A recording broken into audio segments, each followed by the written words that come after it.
So for this project we're making fabric bowl covers, and these are ideal for parties, for keeping the insects off, or small children or dogs, just to cover your food, and you can put them in the fridge.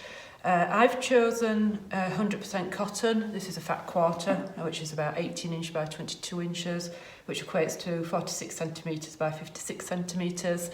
You can use a cotton poplin or, any kind of sort of tightly woven cotton.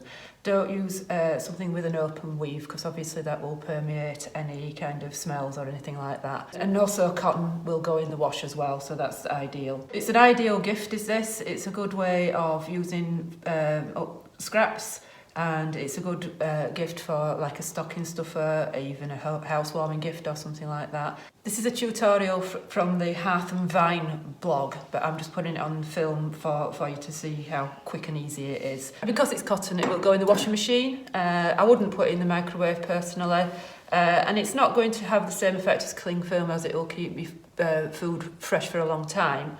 But it will keep off, it will keep in a day or two, just keep things fresh. The things that you need, apart from your fabric, is a bowl to draw around. This is a 20-inch circumference.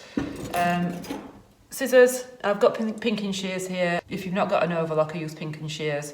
Normal scissors if you're going to use your overlocker, or you can just use the zigzag stitch. You don't need any specialist equipment. Piece of elastic, which is 5 inches shorter than the circumference of your bowl, so mine's 15 inches. Ideally it should be a quarter of an inch wide, but I didn't have quarter of an inch, so we've got half an inch wide there. I've just got a little seam gauge here to measure off the round the circle, and then something to thread your elastic with. I've got a little bodkin here and matching thread. And if you want to make yourself a template, then you'll need some cardboard and scissors and something to draw with. So I'm going to do it onto the cardboard, because that way you will be able to see more clearly. But you can draw straight onto your fabric, that's absolutely fine. So place your bowl on top of your cardboard, draw around it like I have here, and then you would need to allow yourself a 2-inch gap. So if you're going straight onto your fabric, then you need to draw onto your fabric, draw around your bowl, and then draw another circle around that, which is 2 inches wide, which is where this comes in. So you just measure off 2 inches all around and then cut straight onto your fabric. So you can either do it on the paper template or straight onto the fabric. It's entirely up to you. I find the paper template is a little bit easier, because then you can see how many will fit onto a fat quarter. So in this instance, for a 20-inch bowl, because we've gone that 2 inch either side wider, it will only actually fit 2 across the width. And I don't think you're going to get another one down there. You might just squeeze another one in at the bottom. You might be lucky and get 3. So depending on the size of your bowl, depends on how many you get. You could pile your fat quarters up, so you could cut 2 or 3 at once, just to save time. Cut the fabric first, and then I'll come back. Okay, so there you've got your fabric circle. I'm just going to go take that to the overlocker now and just go around that edge, and then I'm going to press it down by about half an inch all the way around. So that's it overlocked, and if you don't have either an overlocker or pinking shears, you can just zigzag this. You just need something to stop it from fraying. If you've got a machine that's got a foot like this is an overcast foot, and that will give you the same effect as that, more or less. Certainly comes with the electronic genomes. It might not come with the more basic machines, but the electronic genomes it does come with. So next thing you're going to do is take that to the ironing board and iron it under by about half an inch. So you want a half an inch seam all the way around there, or a casing rather, so that it fits your elastic.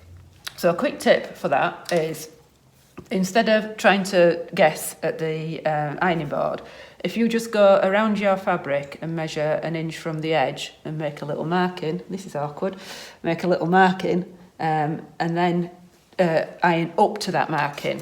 So that'll give you your half inch that you need. Okay, so that's it pressed down, and you'll find that it won't sit perfectly. That's fine.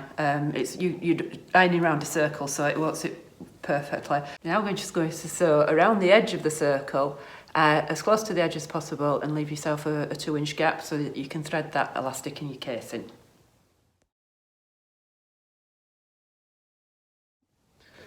Okay, so once you've got them all sewn up, leaving yourself a little gap here to thread through the elastic, put your elastic either on a safety pin or a bodkin. I find these a lot easier. It just grips it really nice and tightly. I find sometimes with a safety pin, the safety pin comes undone, but whatever you've got. And then you're just going to thread the elastic through the casing. So let me see if I can demonstrate that way. So you're just going to thread it through the casing. I would suggest that you anchor that down with a pin so it doesn't come all the way through. And then when you get it all the way through, you're going to sew the two ends together. Got the elastic through, I've just put a pin in and overlapped the elastic there. Make sure it's nice and straight. And I'm just going to sew these two ends of elastic together using a zigzag stitch. Once you've secured your elastic, just make sure you just pull it through and even it out.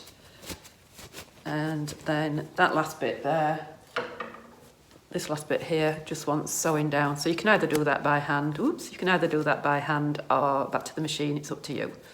If you've used a zigzag stitch, don't forget to change it to a straight stitch. And that's it, job's done. You've made yourself a fabric bowl cover.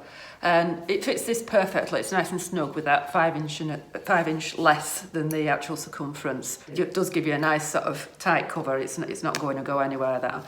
It's nice in a festive fabric, but I would suggest making these in something a bit plainer so that they can be used all year round. And that's it.